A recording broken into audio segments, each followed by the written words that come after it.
These are the 10 biggest bombs in Final Fantasy. If you see these cards in draft or sealed, you should really try to fit them into your deck because these all-stars are fantastic and will help you win more games.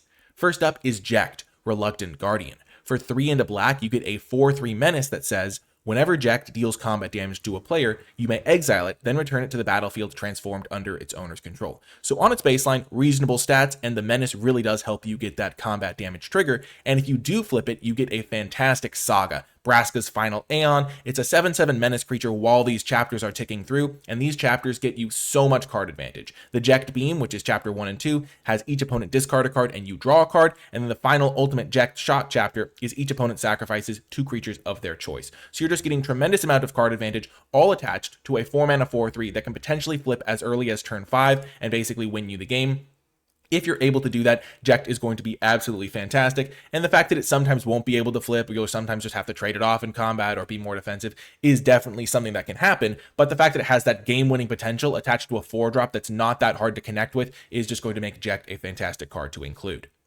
Next up is Summon Knights of the Round. This one is expensive at 6 white, so 8 mana, but it basically is unstoppable once it lands into play because it's an indestructible Saga Knight 3/3 while all of these chapters are ticking, and the first 4 chapters make you 3 2/2 Knight creature tokens each. So you eventually end up with 12 Knights if that hasn't already won you the game with some of the earlier sagas. You should make 3 Knights and then 3 more Knights, attack your opponent, you win the game before you even get the full 12. But eventually you get chapter 5, Ultimate End. All of your other creatures get +2/+2 until end of turn. They all get indestructible counters. You basically can't lose at that point unless your opponent has some sort of flyer or something like that. But basically, if you can resolve this 8 mana spell, you win. And so even though it is very expensive, it is so unstoppable that it's still worth prioritizing and making sure you kind of warp your deck around having some extra mana in your deck or a little bit of ramp or things like that. Maybe treasure tokens to help you cast this expensive card, because if it gets into play, it's basically unstoppable.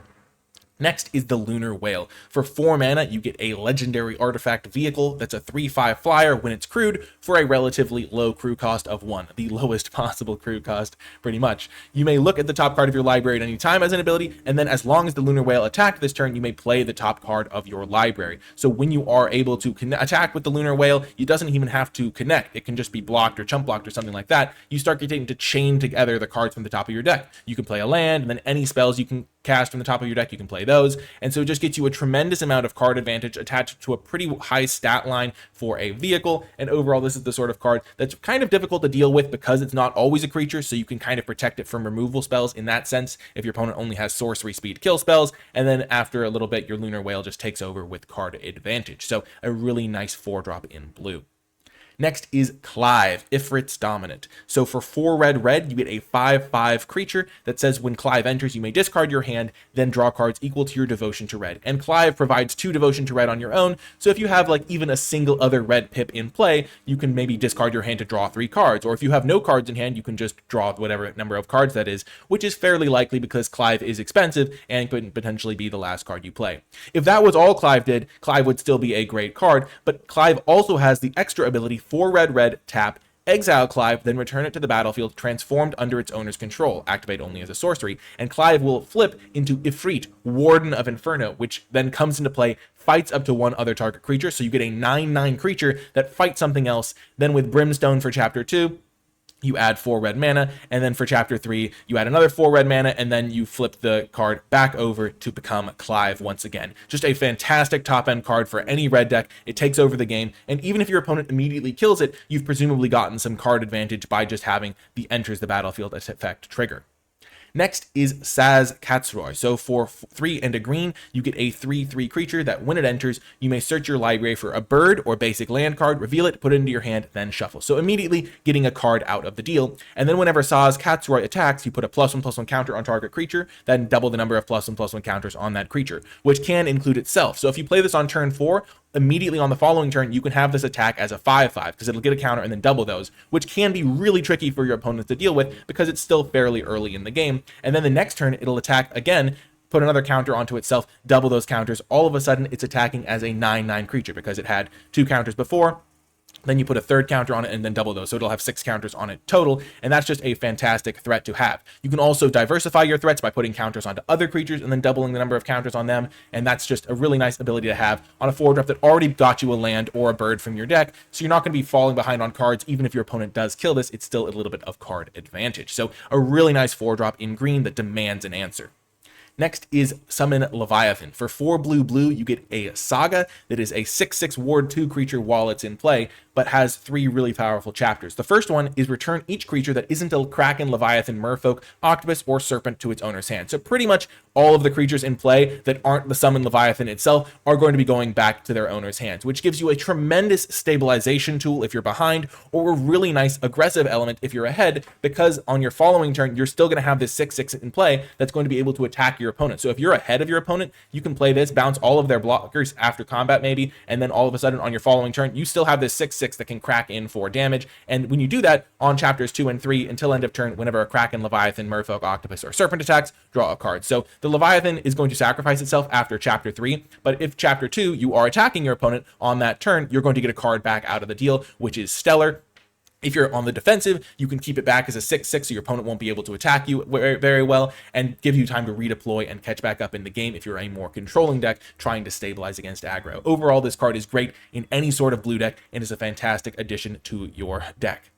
Next is Kuja, Genome Sorcerer. So for 2 black-red, you get a 3/4 that says, at the beginning of your end step, create a tapped 0/1 black wizard creature token with, whenever you cast a non-creature spell, this token deals 1 damage to each opponent. Then if you control 4 or more wizards, transform Kuja. So even without transforming, this card just comes into play for 4 mana and basically demands an answer, because if you start stockpiling these 0/1 wizard creature tokens, you're just going to be able to cast any spell and just zap your opponent for 3 or 3 or so damage if you can just stockpile some of these wizards. But without even factoring that in, even if that was all it did, the card would be pretty good. But it also flips, and it flips into a really powerful card, Trance Kuja, Fate Defied, which has Flamestar. It's a 4/6 and has Flamestar. If a wizard you control would deal damage to a permanent or player, it deals double that damage instead. So all of those 0/1s that you built up are now doing double damage. So if you built up Kuja, which is a wizard, and then have 3 of those 0/1s, then you'll have those 4 wizards to flip the Kuja, and then anytime you cast a non-creature spell, you're dealing 6 damage to your opponent from those 0/1s. Kuja can attack your opponent. It's really just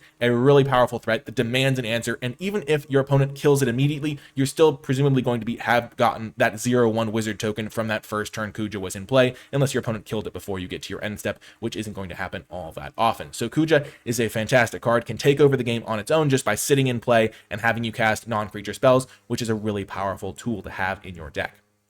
Next is Dion, Bahamut's Dominant. So for 4 mana, 3 into white, you get a 3/3 that during your turn, Dion and other knights you control have flying, and when it enters, you get a 2/2 white knight creature token. So for 4 mana, you get a 3/3 plus a 2/2, and then during your turn, those will all have flying. So 5/5 worth of stats spread across 2 bodies with flying is already really, really strong for 4 mana. Really hard to deal with, because especially if your opponent does kill the Dion, you've still been left with a 2/2. And these cards that leave you something when they do get dealt with are really, really powerful. So we've seen a lot of those cards over the course of this biggest bombs video. And during your turn, the knights having flying is really nice. And then that's not the only thing you have. So it would be a great card even if that was all it did, was make a 3/3 and a 2/2, give your stuff flying, a huge amount of stats, pressures your opponent. It's great. But you can also spend 4 white, tap, exile Dion, then return it to the battlefield transformed under its owner's control, activate only as a sorcery, and flip it into Bahamut, Warden of Light, which is a 5/5 flyer that has the first 2 chapters, Wings of Light, put a +1/+1 counter on each other creature you control. Those creatures gain flying until end of turn, which is just stellar, especially because you know you already have that 2/2 knight from before, so you know you have at least 1 other creature, and you're presumably by the time you're activating this going to have several other creatures. Making them flyers and making them bigger is going to be stellar. And then Giga Flare, destroy target permanent, exile Bahamut, then return it to the battlefield front face up. So the final mode, you get to kill a permanent from your opponent, then exile and return it into play as Dion again, which will make you another knight creature token, and then you can repeat the process on the following turn by spending that 6 mana to exile it again if necessary, which presumably it won't be, because by the time that's happened,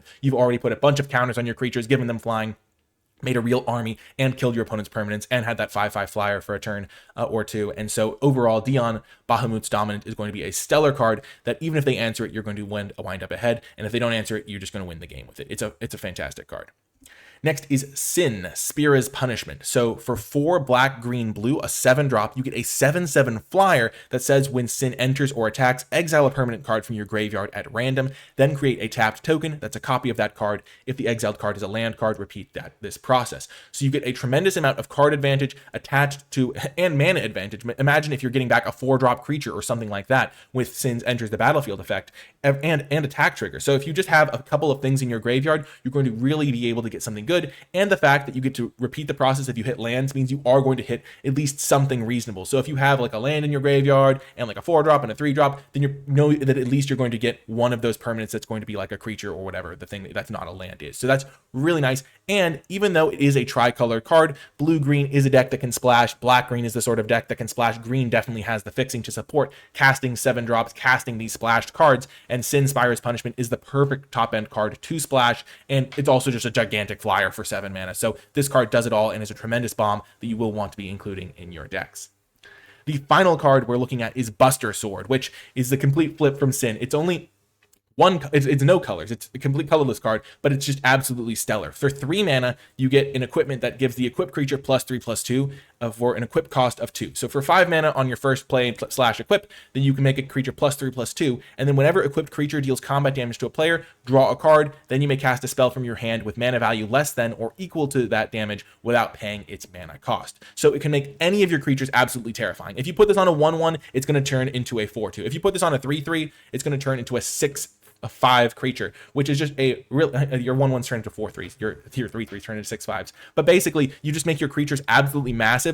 Once you've got this into play, equip for 2 is not that high as far as the stats you're getting for it, and you just turn any of your creatures into a massive threat that not only is going to be huge stats-wise, but also get you card advantage if it does hit the opponent. If you do end up in a scenario as well where you can put this onto a flyer or something like that, like you have a 2/2 flyer, having like a 5/4 flyer that draws you a card when it hits them and lets you play spells is really, really fantastic. And the fact that you're spending mana to equip this card is offset by the fact that you can cast spells from your hand with mana value less than or equal to the damage without paying the mana cost if you are able to connect with that creature. So your opponent is really incentivized to block the creature and potentially give you the value that you're looking for, where you've been turning your smaller creatures into bigger creatures, and you can keep doing that and upgrading your creatures by giving them the sword to hold, and your opponent has to keep blocking because they don't want to give you the card advantage and also the ability to have a big tempo play by casting spells for free potentially. So Buster Sword is a really great card.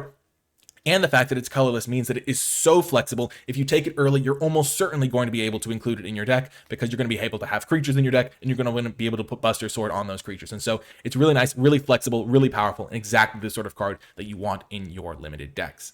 Anyway, that's going to do it for this video. Leave #TheBest in the comment section down below if you did make it to the end, because these cards are the best and will help you get the best results for your deck. Remember to hit the thumbs up button, subscribe for more, comment with your questions, thoughts, and feedback. I hope you enjoyed it, and I will talk to you next time.